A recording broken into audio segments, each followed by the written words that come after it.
Arts की सबसे बड़ी दिक्कत है कि वो बहुत ज़्यादा ईजी है, और यही चीज़ यानी जो चीज़ सबसे ज़्यादा अच्छी है आर्ट्स की, वही उसकी सबसे बड़ी प्रॉब्लम बन जाती है। हेलो दोस्तों, welcome to main point study. I hope आप सारे के सारे ठीक हो। तो बेसिकली इस वीडियो में हम आर्ट्स के बारे में बात करने वाले हैं, ठीक है। यानी अगर आप आर्ट्स ले रहे हो तो आपको किन किन बातों का ध्यान रखना पड़ेगा, ओके।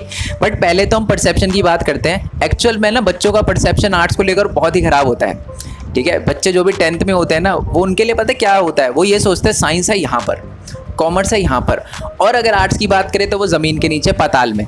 सही बात है, ठीक है। मतलब ये परसेप्शन होता है कि आर्ट्स तो कुछ है ही नहीं, ये तो ऐव ही है, मतलब कुछ नहीं मिला तो आर्ट्स मिलेगा, ठीक है। लोगों का ये परसेप्शन होता है, जबकि ये बहुत गलत बात है। आज अगर आप ये वीडियो देखोगे ना, मैं आपका परसेप्शन चेंज कर दूंगा, ठीक है। ध्यान से सुनना मेरी बात, जो मैं बोलने वाला हूँ। बट उससे पहले मैं आपको ये बात क्लियर कर दूँ, बहुत सारे बच्चे पहला सवाल मेरे से ये पूछते हैं कि सर अगर हम आर्ट्स ले रहे हैं तो हमें कौन कौन से सब्जेक्ट मिलेंगे, ठीक है।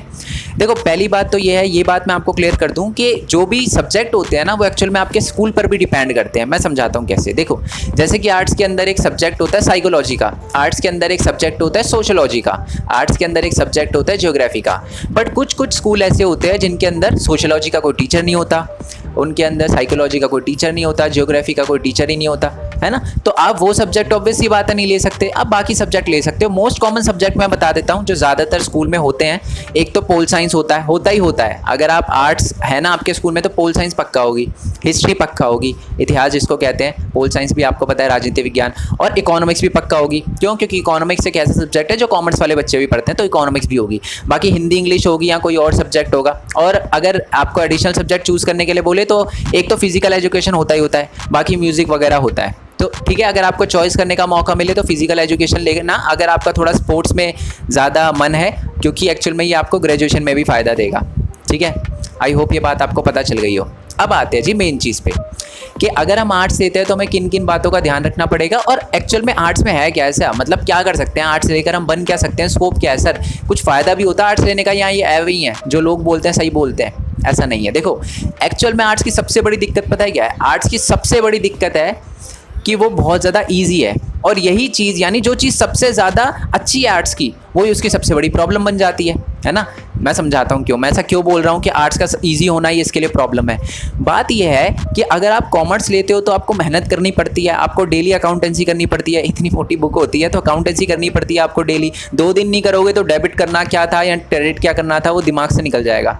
साइंस के तो पूछो ही मत। बट आर्ट्स एक ऐसा सब्जेक्ट है जो एग्ज़ाम से 2 महीने पहले भी आप करोगे ना, है ना, मतलब बुक उठाओगे 2 महीने पहले, तब भी आप एग्ज़ाम में टॉप कर सकते हो।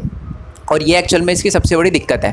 अब आप बोलोगे सर दिक्कत कैसे, 2 महीने में पास हो रहे हैं, अच्छे नंबर आ रहे हैं, आप तो बोल रहे हो फर्स्ट आ जाओगे आप, तो ये सबसे बड़ी दिक्कत कैसी है? इसकी ये सबसे बड़ी दिक्कत इसलिए है क्योंकि मैक्सिमम बच्चे यही करते हैं।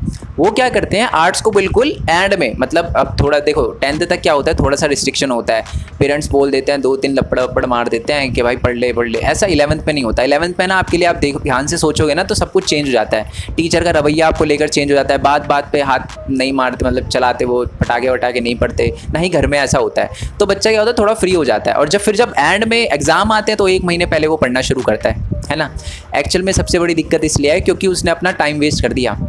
अगर वो शुरू से पढ़ता, ठीक है, तो इससे 2 फ़ायदे होते। पहली बात तो उसका फ्लो बना रहता, और दूसरी बात उसके ज़्यादा अच्छे मार्क्स आते। ऑब्वियसली बात है 2 महीने पढ़ के जाओगे तो शायद आपके 70 to 80% मार्क्स आए। बट अगर आप पूरे साल अच्छे से कवर करके भी चलोगे, मैं ज़्यादा नहीं कह रहा, आर्ट्स में आप 1 दिन के अंदर 1 घंटा भी दे दो, आप है ना बहुत ही तगड़ा स्कोर कर सकते हो, 95 से ज़्यादा % स्कोर कर सकते हो। और मैं बात सच बोल रहा हूँ, ठीक है। पहली बात तो ये है कि आर्ट्स ज़्यादा इजी है, तो बच्चे सोचते हैं कर लेंगे, 2 महीने में पेपर निकाल देंगे, आराम से अच्छे नंबर ले आएंगे। और ज़्यादातर बच्चे मैं बताऊं आर्ट्स के इसलिए अच्छा स्कोर नहीं कर पाते क्योंकि वो यही करते हैं। कुछ बच्चे ज़्यादा बढ़िया होते हैं, वो सोचते हैं 1 महीने में निपटा देंगे, कुछ 7 दिन में निपटाने की कोशिश करते हैं, तो पास तो हो जाते हैं। पास होना बहुत ईजी है आर्ट्स में, बट अच्छे नंबर शायद वो नहीं ला पाते।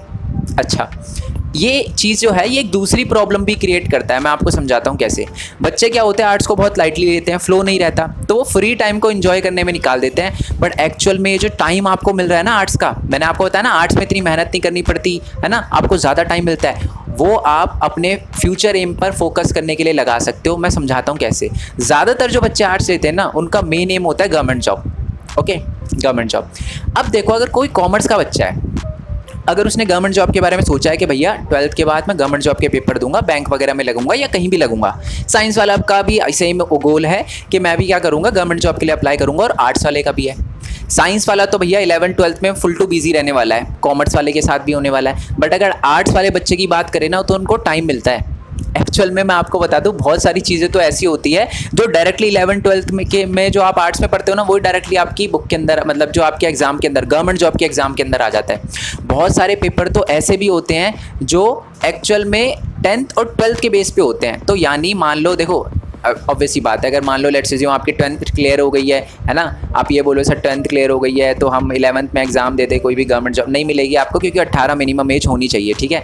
तो जैसे ही मान लो आपका स्कूल पास हुआ, ठीक है, मान लो आपने आर्ट्स ली थी और अपने गवर्नमेंट जॉब पे बहुत अच्छे से फोकस करा कि सर अब तो उड़ा देंगे, आपने पढ़ाई भी करी, उससे फ्लो भी बना रहा, बट आपको पता है ज़्यादा पढ़ने की जरूरत नहीं है, अगर हम दिन में 1-1.5 घंटा भी पढ़ ले अपना आर्ट्स का तो बहुत अच्छे से निकाल देंगे। बट मेन फोकस आपका गवर्नमेंट जॉब पे होगा। किस टाइप की गवर्नमेंट जॉब पे होगा? किसी भी टाइप की। मान लो किसी को कांस्टेबल बनना है, किसी को आईएएस बनना है, किसी को आईपीएस बनना है, किसी को एसआई बनना है, किसी को बैंक में जाना है, तो उसके लिए आपको टाइम मिलेगा और आप उसके लिए टाइम अच्छे से करोगे, प्रैक्टिस वगैरह करोगे। 2 साल अगर आप प्रैक्टिस करते हो तो जब आप स्कूल से बाहर निकलोगे ना, तब भी आपके पास 1 साल और होगा प्रैक्टिस करने के लिए, मेहनत करने के लिए, प्रिपेयर करने के लिए अपनी गवर्नमेंट जॉब की, क्योंकि आप 18 के नहीं होगे। और जैसे ही 18 के हो जाएंगे भर देना फॉर्म, क्योंकि बहुत सारी वैकेंसी, ज़्यादातर वैकेंसी निकलती है 10th और 12th के बेसिस पे, ठीक है। तो आप आराम से गवर्नमेंट जॉब ले सकते हो। आई होप ये बात आपको पता चल गई। ये बात मैं एक और तरीके से बताता हूँ। अब है ना, अगर मान लो आप सोचते हो कि नहीं सर हमें आईपीएस या आईएएस बनना है, अब हमको क्या करनी पड़ेगी? ग्रेजुएशन करनी पड़ेगी, ठीक है। तो पहले बात बता दूं कि आर्ट्स में भी अगर आप ग्रेजुएशन करते हो ना किसी भी सब्जेक्ट में, तब भी इतना टाइम नहीं देना पड़ता। बट हाँ, ऑनर्स करते हो, pol science honours, history honours, तो थोड़ा टाइम देना पड़ता है। बट आप अगर नॉर्मल बीए करते हो तो आपको ज़्यादा मेहनत नहीं करनी पड़ती और उसमें भी टाइम मिलता है आपको अपने फ्यूचर एम आईपीएस या आईएएस के बारे में सोचने के लिए या उसके बारे में पढ़ने के लिए। एक और चीज़ बता दूं, अगर आपको अपनी ग्रेजुएशन किसी अच्छे कॉलेज से करनी है, व्हेन आई से अच्छा कॉलेज, एग्जांपल देता हूं दिल्ली यूनिवर्सिटी, ठीक है, बातचीत है दिल्ली यूनिवर्सिटी की। तो अब क्या है, अब क्या सिस्टम हो चुका है कि अब अगर आपको कॉलेज में एडमिशन लेना है तो आपको एंट्रेंस देना पड़ेगा। अब हो चुका है, मेरे टाइम में नहीं था, बल्कि अभी पिछले साल भी नहीं था, ये इस साल से आया है कि आपको एंट्रेंस देना पड़ेगा तभी आपका कॉलेज में एडमिशन होगा।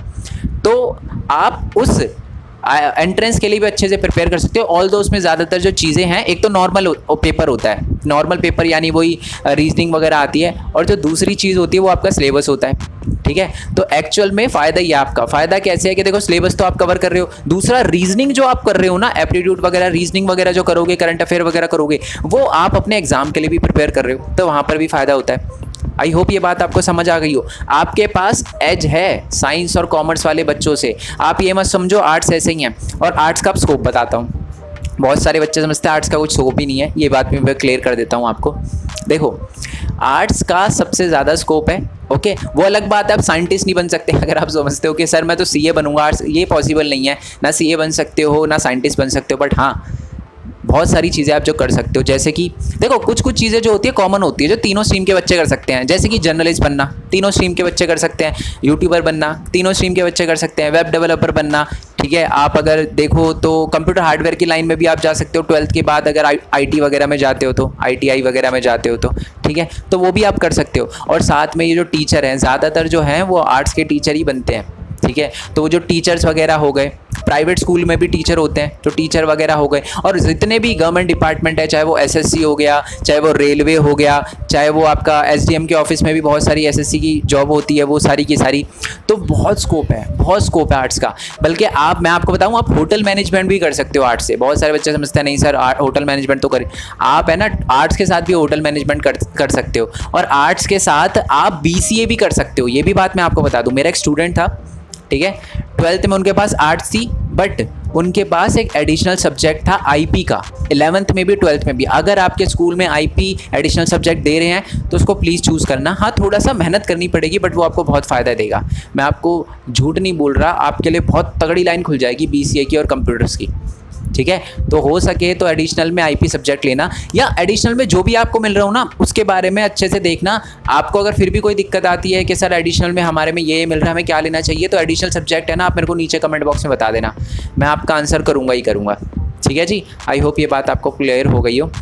बट उससे पहले यार एक बात मैं आपको बता दूँ, वैसे तो ज़्यादातर बच्चों को पता है कि हमारा जो ये यूट्यूब चैनल है मेन पॉइंट स्टडी का, वो इस टाइम डीमोनेटाइज है फॉर नो रीज़न। आपको पता है तो स्टडी चैनल है, इस पर तो कुछ होना ही नहीं चाहिए। मैंने फिर भी चेक किया, कोई इशू नहीं है, बट यूट्यूब के ग्लिच के कारण इसका डीमोनेटाइजेशन हो चुका है, यानी जो मोनेटाइजेशन है वो ऑफ हो चुका है टेम्प्रेरी बेसिस पे।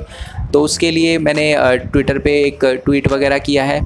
वैसे तो बच्चों ने बहुत सपोर्ट किया है, मैं सच बता रहा हूँ। मतलब मेरे से ज़्यादा बच्चे परेशान हैं, मेरे को हर घंटे में मैसेज करते हैं, सर हो गया सही, हो गया सही। मेल आया किसी का, आपने बात करी, ये करी, वो करी। तो मतलब मैं बता नहीं सकता कैसी फीलिंग होती है वो, ठीक है। और ये देखकर इतना अच्छा लगता है कि यार मेरे से ज़्यादा बच्चे परेशान हैं, मतलब परेशान है, उनकी परेशानी को देखकर अच्छा नहीं लगता, और जो वो सपोर्ट कर रहे हैं ना उनको देखकर अच्छा लगता है कि यार हाँ। मतलब मेरे को एक टाइम पे ऐसा लगता था कि एक टीचर का रोल यूट्यूब पे यही होता है, पढ़ा दो, बच्चे पढ़ लेंगे, बच्चे ने पढ़ लिया, नोट्स मिल गए उनको, काम खत्म। बट ऐसा नहीं है। पता है एक जो रिलेशन, आप मेरे को 12th वाले बच्चे जिनको मैंने 12th मतलब पढ़ाया ही नहीं है, साइंस स्ट्रीम के बच्चे जिन्होंने साइंस ली थी, वो तक मेरे को मैसेज करके बोल रहे सर आप टेंशन मत लो, हो जाएगा, सही हो जाएगा, ठीक है।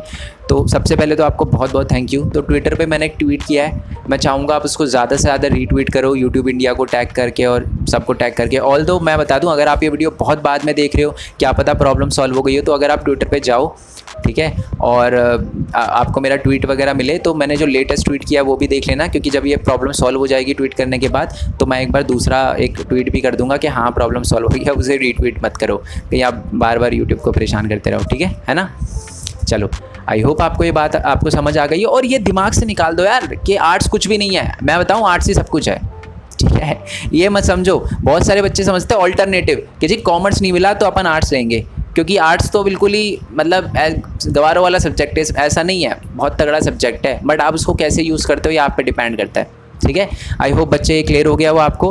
बाकी कोई भी अगर दिक्कत आ रही हो किसी भी चीज़ से रिलेटेड, सर मेरे को एडिशनल सब्जेक्ट से रिलेटेड प्रॉब्लम आ रही है, सर कोई भी प्रॉब्लम आ रही है, तो आप मेरे को नीचे कमेंट बॉक्स में ज़रूर बताना। बाकी मिलते हैं जी नेक्स्ट वीडियो में, और हम आर्ट्स का जल्दी सिलेबस शुरू करने वाले हैं, पोल साइंस और हिस्ट्री का। बने रहना, और नोट्स आपको पता ही है फिर मेन पॉइंट स्टडी वाली वेबसाइट पर मिल ही जाएंगे आपको। बाकी मिलते हैं जी नेक्स्ट वीडियो में, तब तक के लिए थैंक यू सो मच। जय हिंद, जय भारत, वंदे मातरम। Thanks for your support, bye bye.